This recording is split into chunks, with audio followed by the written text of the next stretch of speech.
Well, welcome to another Business Today TV show where we talk to some leading business people right here in Perth, Western Australia, sharing all their advice. And particularly this week, Gerard, they're sharing all the hints and tips to help people get through this COVID-19 crisis.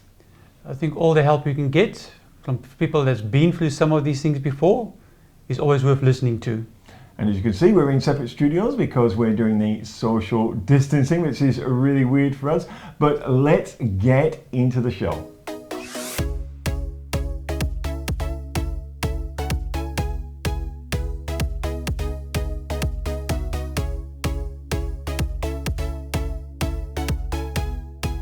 Well, welcome to the show. We're social distancing. How are you going downstairs there, Gerard? Lonely, thank you, Michael. This is really weird. We're having to switch cameras, do double. It's really, really weird. But look, this week's show, Gerard, we're talking to a lot of business people, getting their strategies on how they're overcoming this COVID-19 crisis. I think everybody's been affected by this COVID-19. I think this is normally when there's a disaster somewhere in the world is to a specific area, but this pandemic is just worldwide. So everybody you speak to has been affected. So people this week are sharing their strategies for going through. Now we've got Helia coming on the show straight up front, and she's going to give us the number one quality that successful people use, Gerard, not just in crisis, but all the time. When you study successful people and you read their books and you listen to some interviews on YouTube, it's amazing that all of them have this one specific quality that comes through. Listen to this. The successful people, as we know, they show it in their action that how much money they help, always, they give it to charity, or they have their own foundation, to help people in third world countries or people who are going through disasters or educating others. They are doing the best stuff they could, and this is not about that. Okay, they love their money, they are successful, they want to hold on to their money. No, they use their money to create a better life for everyone. For them, success is something becomes natural part of them, and the money is an inevitable part of success. That's the problem. People focus on money so much. They don't realize that first you need to put on work before you expect the money come in. That's why they say first you need to learn before you earn. So there is no other way. So once you become to that level, once you become that much successful, you're happy to give your money back to the community and help others, because you are not only wealthy, you have that up here in your brain. You know how to create more wealth again. I know there are many people who don't like Donald Trump. He's not a favorite character to many people, but we all have to admit that he is the guy that even though he went bankrupt, in a couple of years' time he made more money than before. So, and this shows that the mentality of the person, the successful person, that how they see things and how they are able to rise no matter whether it's after bankruptcy or at any problem. Again, they can come back and actually more stronger. Well, Gerard, what great advice there by Helia, and I think she was really spot on. That number one quality is driven by giving. We've seen it so many times, all these successful people, they all have charities that they support. And I think it also becomes part of their legacy. It's not about the money anymore. And I think even when they're getting to their success, even my customers we're building, we do a lot of giving. You can join us on Worthington Stoop. You get a lot of free information. And that's what we give as well, isn't it? We give these TV shows and try and bring that information to people. It is all about education. Sometimes people don't have the time to go and read a book or listen to 2-3 hour long videos.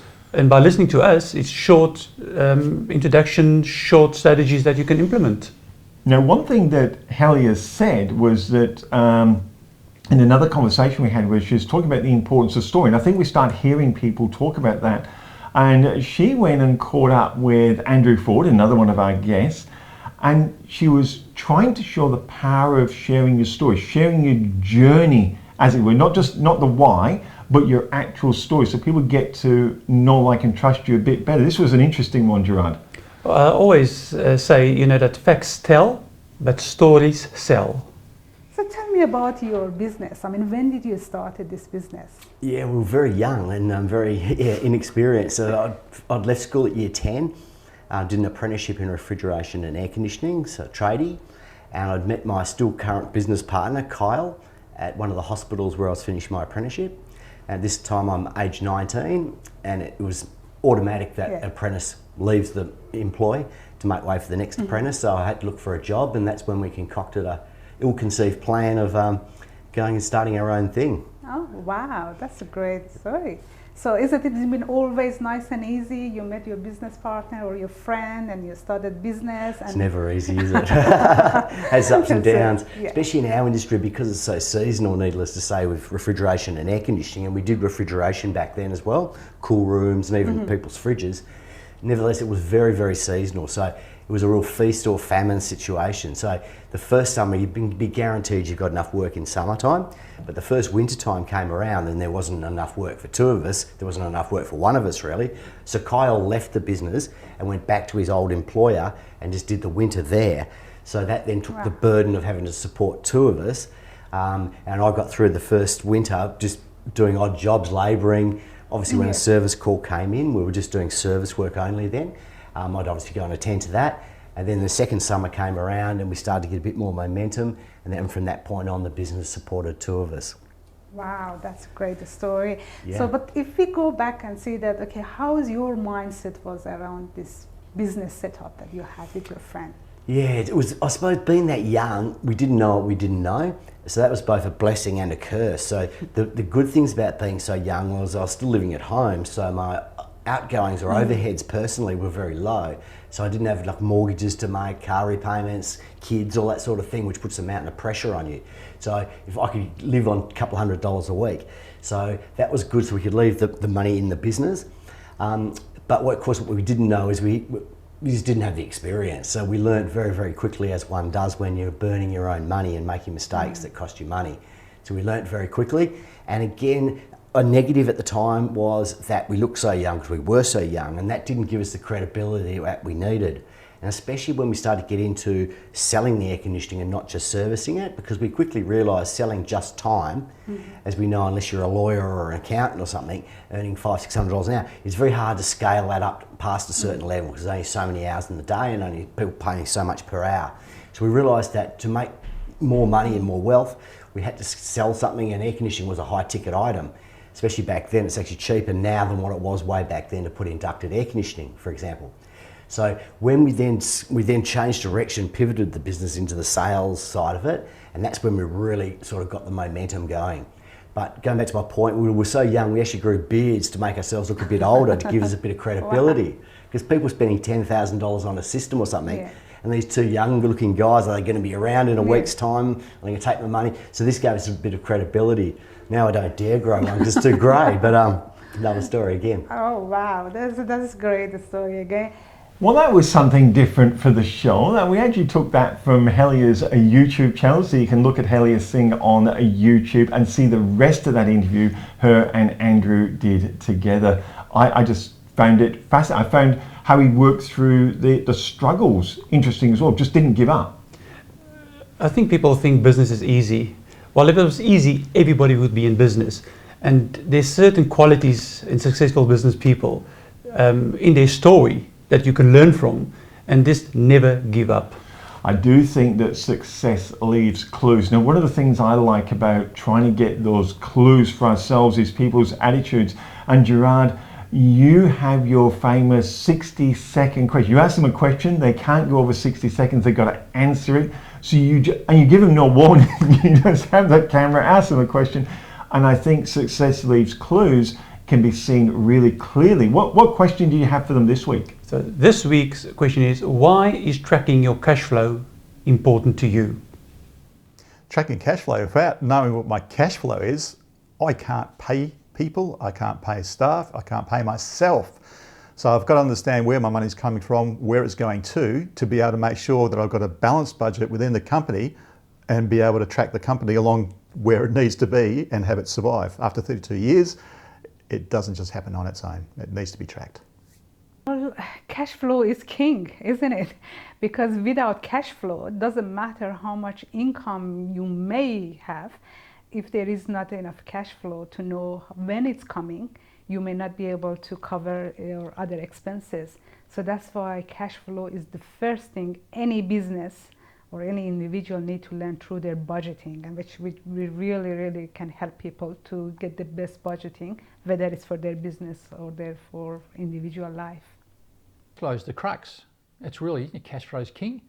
If you don't know where the cash flow on your business is going, you're going to go broke. If you track your cash flow and you keep an eye on your numbers, when you're making an error in your business, you'll see it very early, and you can turn it around and stop it, stop doing that, stop the leak. Tracking cash flow is important, not only to me, to everyone. Look, cash and the cash flow is the blood and oxygen of the business. If you do not track cash flow, then obviously the businesses will not survive. In fact, the biggest reason why a lot of businesses fail is not because of profitability, it is because of cash flow. So it is very important. I monitor it very tightly in my business. Well, I do love your 60-second questions, Gerard. You really put them under the pressure, but they just seem to be able to just answer off the top of their heads, like it's inbuilt into their DNA. I think it's so important. The lesson that I've learned as well is that, everybody talks about profits and the bottom line, but if you don't have the cash in the bank, it actually doesn't matter. No, and I think it's one of the things that Nitin even always says, we have 1 Minute Millionaire where we give 1 minute strategies. We take a millionaire strategy and deliver it within a minute. And that's so you can just grasp that key concept and then start to apply it. And then, of course, we've got the Millionaire program itself built on the back of that. That link will be underneath, by the way, and we're doing a very special discount on it during this period. But that's the application of those strategies. 1 Minute Millionaire gives you that key strategy and build. And I think that's what your 60-second questions is all about. Let's get that key strategy. Let's hear it from a few different people and see if there's some commonalities, some, as we said, success leaves clues. And I think that's why it works so well, that particular segment. And every week we get some golden nuggets from these people. The important part for you is take that golden nugget and do something with it. Implement it in your business. See where you can implement. This is one of these strategies, and you will see the change in your business. Yeah, absolutely. Look, I love doing these live shows. They are a bit of even more challenging. I keep going to look at you, Gerard, and realise you're not there. So if someone keeps seeing me slightly turn my head, that's what's going on. Hey, we'd like to know your strategies. What key strategies? Put your comments underneath. Have you got any questions for us? Put them underneath. And one thing about COVID-19 and any problem, sometimes plans don't go to plan, and we caught up with Peter McClernand about this to get his attitude on it, Gerard. Again, if business was easy, everybody would be in it. You can always have a plan, but you have to be ready when things go wrong, that you have the support, that you have somebody that you can brainstorm with to change your plans to move forward. Yes, so just prior to the virus hitting us, I was working down a path of expansion for the business, and looking at an innovative way of expanding without taking on debt. So I looked at business migration as a possibility, and rather than franchising. I think franchising in a lot of ways has run its course. There's a lot of legal, it's very expensive to set up to begin with. It's very expensive, yeah, and the books that come are more like War and Peace. Yeah, yeah, it's complicated, and there's a lot of legal, Yes. inventing new legal agreements, Yes. to describe different businesses and so on. So and they can come undone.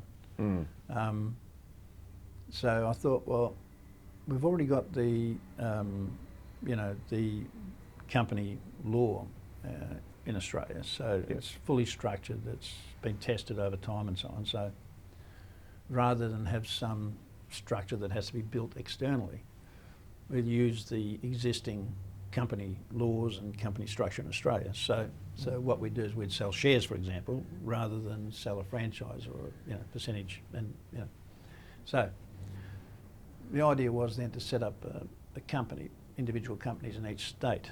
So then it becomes a partnership in a company.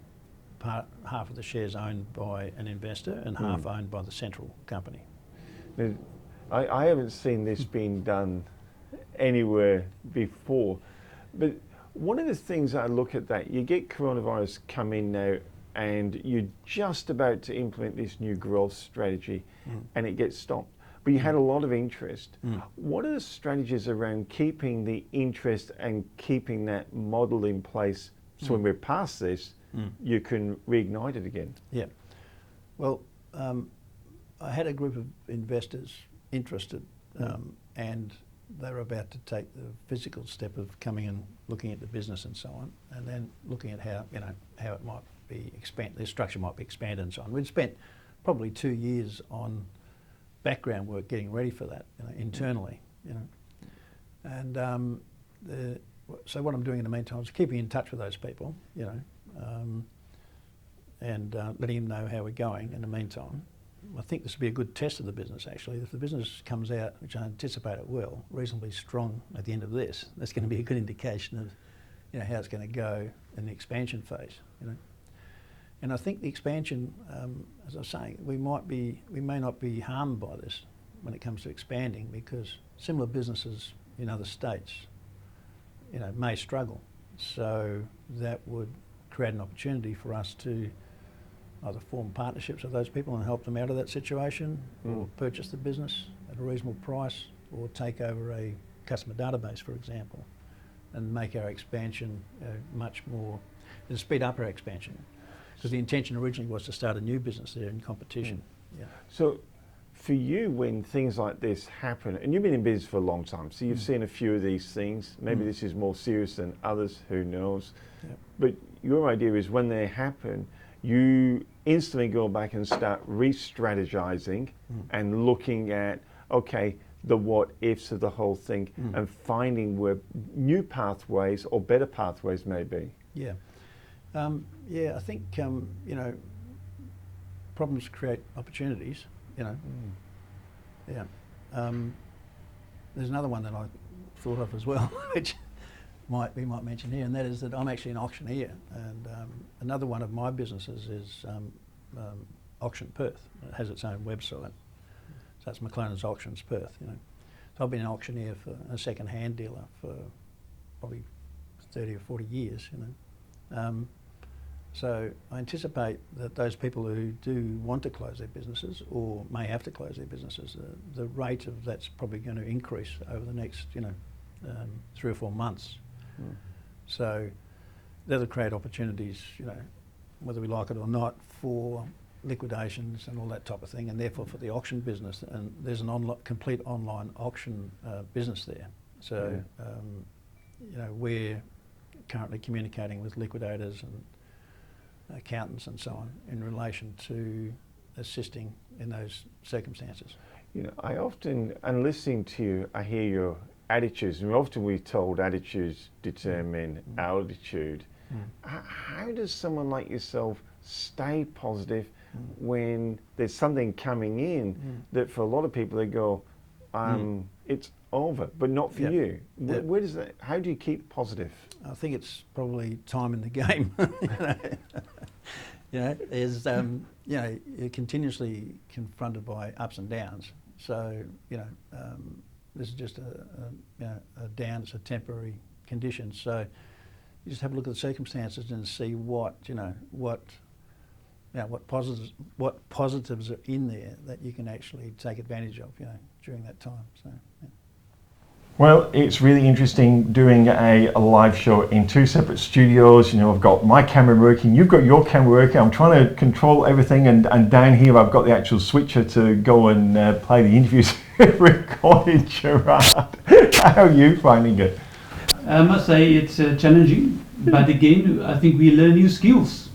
Absolutely, and I think that's what happens at times like this. You do learn new skills.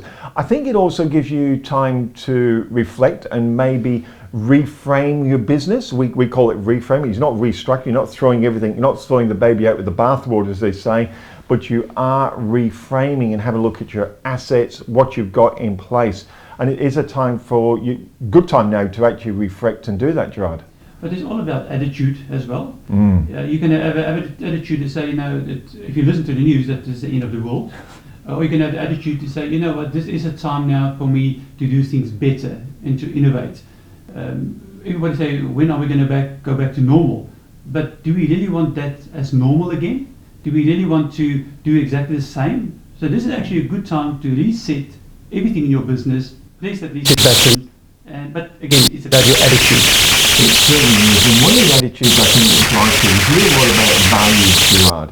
And I've seen wishy-washy values all over the place. We're accurate, we're honest, we respect you as a customer. It's like, and I actually caught up with Alex from the Mentoring Effect and said, look, attitude, it's like anything in business, are they actionable? So I got to ask her the question, what really are values? What are values all about, and what should they be?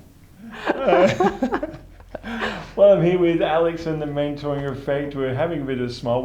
We did last time, we talked about why, and we were just talking about values, and I went, oh, turn the cameras on. We're in the studio. So we thought we'd throw it on and do something completely off the cuff and talk about values.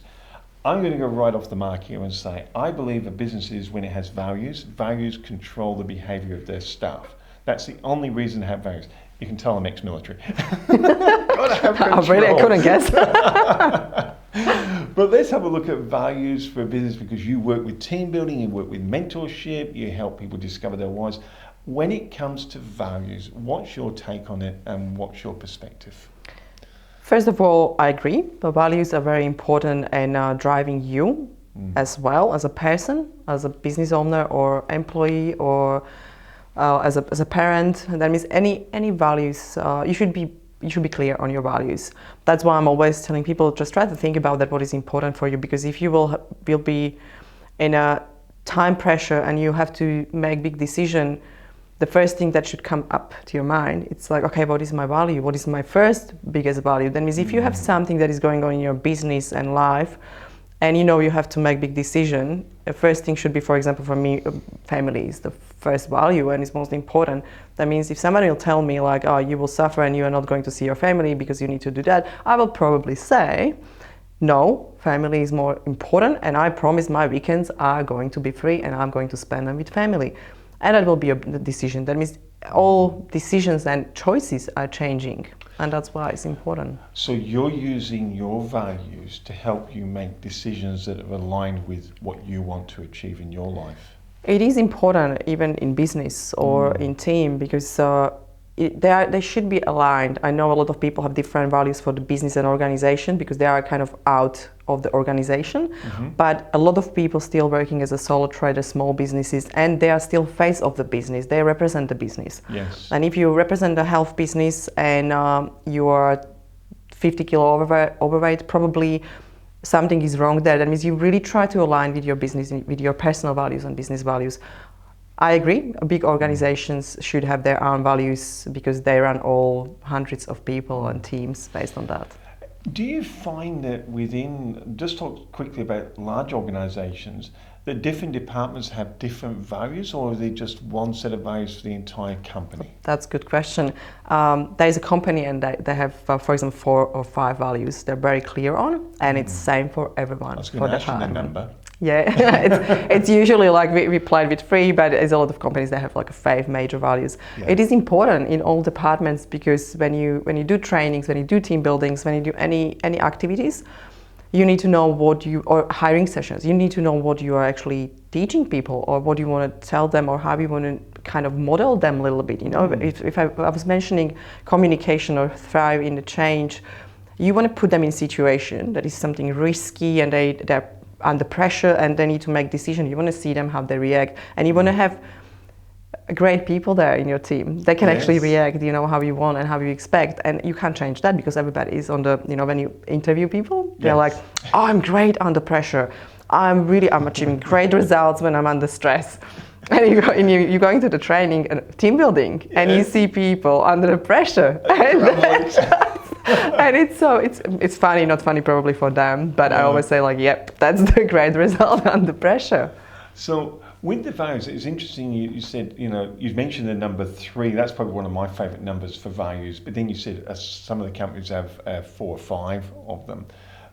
We talked about the bigger companies, but a small startup, is it just as important for the small business owner to be really clear on their values? And how do you help them get it or discover them? Yeah, that's funny because I can compare myself. I didn't have any idea about values. When I set up my first business, I didn't have any business plan. I was just doing things, and it became mess.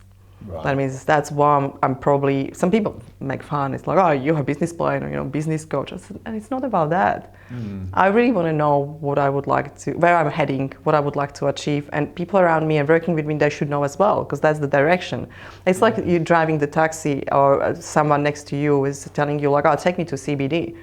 And you will just drive around CBD per CBD, but you don't know the final destination, how you can get there. You will never come to the 63 Adelaide Terrace or somewhere, you know, you just can't when you don't have address. And that's the final destination you should have. And that's why I'm saying, like, probably values, your beliefs, your mission and visions should be all together as a base, like a strong base for your business. So you know when you reach your destination. Yes. And you know how to get there. Yes. Fantastic. Alex, the Mentoring Effect, thank you so much for joining us again. Thank you very much, Michael. Well, Alex, and what values should really be, Gerard. That was a fascinating call. Oh, by the way, that was recorded before social distancing, before anyone jumps up and says, yeah, take close. Everybody knows my stance on your why and your value. If you don't have that cemented in, you're going to have difficulty in managing your business, especially when you build and grow your business. Yeah, my attitude is, you know, I'm ex-military, so my attitude is your values control behaviour. How do you want your staff to behave? How do you want your customers to behave? How do you want your suppliers to behave? And I think that's what you should really be building your values around. This is how we expect you to behave. That's our values. So that's my take on that particular one, Gerard. And I know you're very strong that your values actually do come out of your why. Because if you don't have a good, strong why, then you're not going to have good, strong values. But again, if you have your why and your values, you need to show people it. It's no use you tell people, you know, about your values, but they can't see it in your actions and they can't see it in your business. And I think that is one of the things. And I think listening to other people and respecting them. We caught up with Colin James. He's Mr. Facebook here in Perth, and you can talk to Colin. And he talks, and he's actually changed us a little bit. We didn't have any groups before doing this show, especially on the TV show. And talking to Colin, he tells us the importance of you as a business, on your business page, having at least one group attached to one of your business pages. Let's have a listen to Colin. Well, we're back with Colin. Mr. Facebook, you get called in Perth here. Last time we had you in, Colin, you talked about groups, and you left us with the key message that if you've got a business and a business page, you must have a group under that business page. Correct. And it's really, really simple. When we're talking about groups and group interactions, if you have a page in your personal profile, people can't really interact on your page or your personal profile, but in a group they can, which means that you can create a lot of conversation in that group and get people to interact with you so that you can have a running commentary about your business, about current affairs, about community things that are going on, and that gets more people following that group, which then gives you more people who are going to interact with your business. A few of the groups that I've joined, they seem like they've got some pretty strict rules, some that I disagree with because it stops me doing stuff, and some I go, okay, I get that. How do you decide the rules for group? Do you have any advice on this? Be strict. make sure your group, the group that you run, is controlled by you, so that you control what goes on your group. And it's simple. If you don't want people to be promoting certain businesses on that group, then say so in the rules. If you don't want people to be promoting your belly button flat, whatever, or anything like that, then say in the rules, you say none of this. You can do this, but you can't do that. Be strict and stick to it, so that your business page, your business group, sticks on and sticks with the ethos of your business. Now, there's a couple of groups that I'm in, and I do postings, obviously for the TV show, but I've got to wait for the group's administrator to approve it. Yep. Is that something you recommend? Make sure you're approving each post? Yes, you approve the post. If you've got 3 or 4 people in your business, make them administrators or monitors of the group, so that you can control what goes on that group. Otherwise, you're going to have situations where you're going to have, you can make $1 million overnight being advertised on your group, and you don't want it, and you have to go back and delete it. Also get people to report problems that are occurring in the group to you, not to Facebook, because then you can control what's going on, which allows you to monitor and control without disadvantaging people who are posting to the group and have just made a mistake. You said something interesting there. How do you get people to report the problem to you, not to Facebook? You just put it in your rules. Right, You just ask them, please report this to admin. And when people can do that, if it's a controlled group, when you go to report something, it'll actually say to you, report to admin and not report to Facebook. When we report stuff to Facebook, you're reporting it to an algorithm. Yes. And Facebook act on everything in an algorithm. I mean, if you had a business that had 2.6 billion users, you would use an algorithm to do all this stuff too. Otherwise, you'd have to employ about 2.6 billion people to see all the complaints and the things that are coming in. So if you have them report it to you, then you can make a judgment on that post using your ethos and the ethos of your business and the rules that you've put in place on your Facebook group to allow you to monitor that and control what's going on. I'm conscious of your time, but as we leave this and someone is going to set up a group under their business page today, what's 1 or 2 pieces of advice you'd say, do this so you get it right from the start? Just think about it. Look at what other people have done. Don't reinvent the wheel. Go and have a look at a group that you sort of go, well, this is something I post in. It seems to work very well. There's nothing wrong with ringing someone up and saying, hey, can you give me a little bit of a pointer on how you did this? You can ring me. I'll certainly give you a pointer on how to do it. It's not hard. You just press the create button, create group, and away you go. And I suppose at the end of the day, if someone said, Colin, is it worth the effort? What will it give me? It gives you more people to follow your business and your business page. And at the end of the day, that means you're going to have more people seeing your product and give them an opportunity to be buying from you instead of your competitor.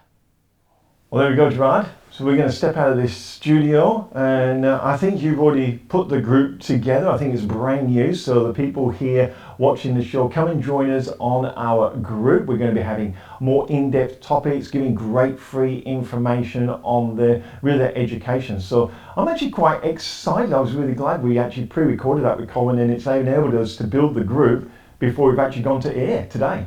It's all about innovation, making things better. It certainly is.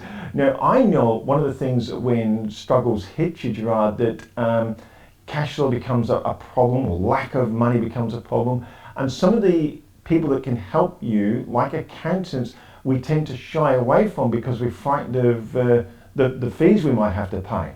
I think this is one of those situations where it's not going to cost you money to see your accountant. It might actually save you money to go and see your accountant. And can make you money. At this particular point in time, I think they can make you some money as well. One thing, I'm going to make a comment here, Gerard. I'm actually getting to pick up when you're stopping talking so I can speak, and I notice you're picking up my little clues. Oh, you're used to this. not being in the same room. It is more challenging than what it looks, I can tell you. And there's buttons and things going on all over the place. Hope you're enjoying the show. Look, if you've got any questions for us, you've got anything you want help with, and look, we are opening ourselves up. So if someone wants to call us, I'm going to put the phone number below for us. Email. I might just put the email. That might make it easy, because sometimes if we are recording, we don't answer the phone. So I'll put the big email on underneath it. Just send it and say, look, I'd like a chat, and tell us what your business struggle is, and let's have a chat about it. No obligation, no fees, no nothing, because we do understand that money is tight. But it's also important to see your accountant as well, Gerard. Exactly. And the next segment is just about Nitin talking about why it's important to go and see your accountant. Hi, well, we're back with Nitin from the tax store in Osborne Park. How are you, Nitin? Oh, thanks, Michael. Social distancing, we're in opposite studios at the moment. Yes. But I think at the moment, businesses are going through a challenging time. And I'm finding some of us saying they can't afford to go and talk to their accountant. This is starting, they're getting a little bit nervy about the cash flow you've talked about. What are you saying to your clients right now? Look, I think it's easier than ever to talk to your accountants and your consultants, I must say. I mean, for example, am doing Zoom meetings with my clients all the time. I've spoken to clients as far in Geraldton, even in regions. The clients who normally would have found it difficult to travel to my office because they were too busy. I'm having Zoom meetings with them all the time and giving them advice on cash flow and answering their questions. So it's easy to still talk to your consultants and accountants. And one of the things what I'm finding, Michael, is that it is helping us find new ways of connecting to the clients and talking. Obviously, social distancing is important, but it doesn't mean we do not remain connected. And there is technology available. I'm running meetings through Zoom very, very successfully. And one thing it has done for my own business, Michael, it has forced me to use Zoom, use video conferencing, and to use that technology which earlier always is kept on to the back burner because you could meet clients face to face. And I'm seeing slowly that my productivity is on the rise with that. One thing I do like about you and your practice, Nitin, a lot of accountants at this stage are talking cut costs, do this, do that. But you're advising your clients now to look at new ways of selling. You're very passionate about this and saying this is something they need to really focus on. Look, absolutely. We need to find new ways of doing things to respond to the new realities. Look, the last thing we want is to disconnect with the world and disconnect with our clients and disconnect with our friends. We don't need to. So, but there are new ways to connect with the clients, and we need to use that. I'm actually enjoying having meetings with my clients from my home, and look, it can be really fun to have a really professional meeting via video conferencing while being half dressed. Nitin, just if someone was struggling now in business, I know there's a wide variety of them, what are your top 2 or 3 tips now for the business owner who may just be a bit stuck, a bit overwhelmed, and finding it hard to break through? Look, Michael, this is definitely a stressful time for businesses, and because it has come on to everyone a little bit too suddenly, and everyone has to recalibrate themselves, and I can very much understand that the business owners can struggle through the phase. And what I would say is look at your cash flow, guys. Watch your cash flow. There is a government stimulus at hand. Use that if you qualify for that. There is a separate program we have done with some cash flow tips. Do that. Cut costs whereas you can, but rather cut wastage. You know, if you have to lay staff, be mindful that you probably will need them back again in 6 months' time. So do it a little bit carefully and find alternate ways of connecting to your clients and giving them advice. Well, great advice there by Nitin. Look, he's always available for advice as well. Look, he's not charging. And I think, and we're following his lead on that, and that's why our email is underneath. Just send us an email, say what business you're in, what is your current challenge, and give you a call. We'll call you, and we'll set that time up, and absolutely no charge. And look, if we need Nitin on the call as well, I know he's going to be very open to that. Now, we were fortunate that the governments have been bringing out their incentives, the Jobkeeper program, Gerard, and we actually got Nitin in because he's right on top of this and putting it in layman's terms, and he talks about business owners, employees, self-employed that might even think they're missing out. He knows the strategy to get the self-employed their money as well through his Jobkeeper program. It's always government, always when I introduce these things, it always sounds easy until you start doing and going into the systems, and then you see, actually I need somebody. With Nitin, he actually explains so well when you can claim. So we're going out with the show with Nitin talking about the latest government updates on Jobkeeper. He came into the studios, we recorded that just recently, so we're going to replay that segment for you. Thank you so much for joining us. Put your questions, put your comments, hit the like and share it with everybody. The more people get on this, join our new group, the Business Show TV show group. I'm getting all tongue-tied. That's what happens when you go live, Gerard. I know you're in the other studio laughing, but please put that in. Look, if you want to hand with your business, drop us that email. We'll set the timer and we'll give you 10-15 minutes and see if we can do a quick strategy session with you on that. And that's it for me, Gerard. We're going out with Nitin. So that's goodbye from me. And stay safe. Yes, Michael, look, when we had the last program, we said that for the Jobkeeper, the reduction in turnover test, that your turnover has reduced by 30%, is one of the key tests for businesses to qualify. But there was not much clarity about how this reduction in turnover is going to be assessed by ATO. Yeah. Now we have got a lot of details and fine prints of that. And effectively, the way it is going to be working is that we can assess a business's forecast turnover for a 7 months period from March to September and compare it with the corresponding month in 2019. And if this turnover, this forecast turnover, is less than 30% in any of these 7 months, then you qualify for the whole period of the scheme. Can I just, no, I am hearing you right. So I've got 7 months, and if one of those months drops below 30%, I get a reduction of 30%. Just in 1 month, I qualify just the money for that month or for the whole program itself? For the whole program itself, you qualify. And look, for example, you might estimate that your turnover for July 2020 is going to be 30% reduced compared to July 2019. Then you qualify for all the 7 periods, all the 7 months of the Jobkeeper scheme. And look, that is fair because a lot of people might not see a reduction in turnover immediately. It might you might still have a pipeline, but it might just gradually go down. Yeah. So you are in for all 7 months. And Michael, what's more is that there are 2 more periods allowed. So let's say you don't qualify with any of these 7 months.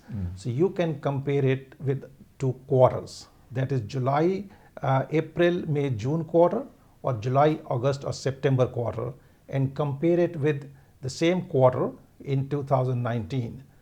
So even if you qualify, because your turnover in any of these 2 quarters was less than 30%, then you still qualify for the whole scheme.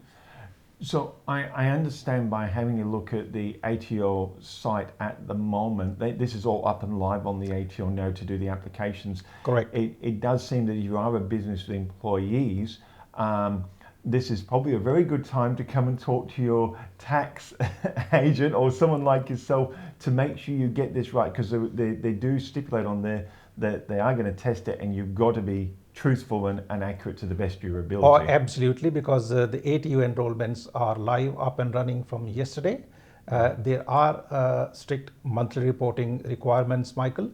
So every month the business have to report what was their turnover for that month, and also what is their forecast turnover for the next month.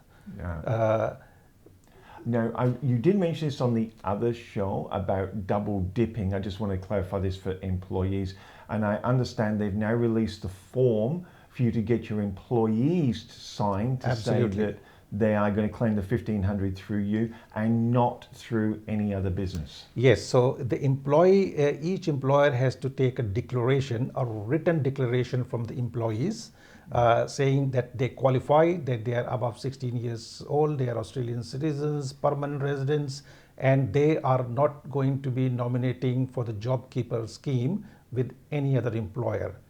And what's more, Michael, once that claim has been lodged, the employer has to, in writing, inform the employee that they have been nominated by them in the Jobkeeper scheme.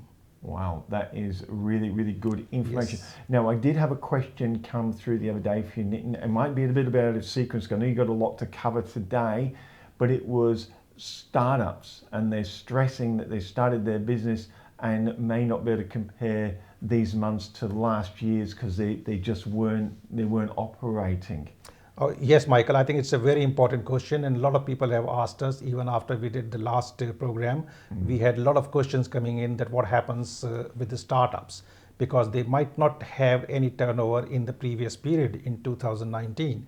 So ATO has clarified that, and I think it is good news for a lot of startups. So what the ATO has said, that if you are a startup starting from 1st of October 2019, which basically means that you do not have any of those periods to compare your turnover against, ATO has the discretion to allow an alternate method of assessment of reduced turnover. Now, what it is going to be, it depends on a case-to-case basis. Yeah. So, so I would suggest speak to your accountant, and if there is a case for you, we can apply to ATO and ask for an alternate test, and you might still qualify. Look, I've spoken to a few people that have had conversations with the ATO, and considering the amount of pressure and workload they're under, the information I'm getting back is the ATO are being very, very helpful. They're really Absolutely. stepping up to the mark. Absolutely. And really going out of their way to assist people. So it's not something to be nervous about, but I think someone like yourself or your tax agent is really, really qualified. They understand the languages to use as well. Yes. No, absolutely. I think the startups are not out of the game, but depending upon their own circumstances, they can definitely apply to ATO for an alternate test. But again, it has to be taken on the case-to-case basis.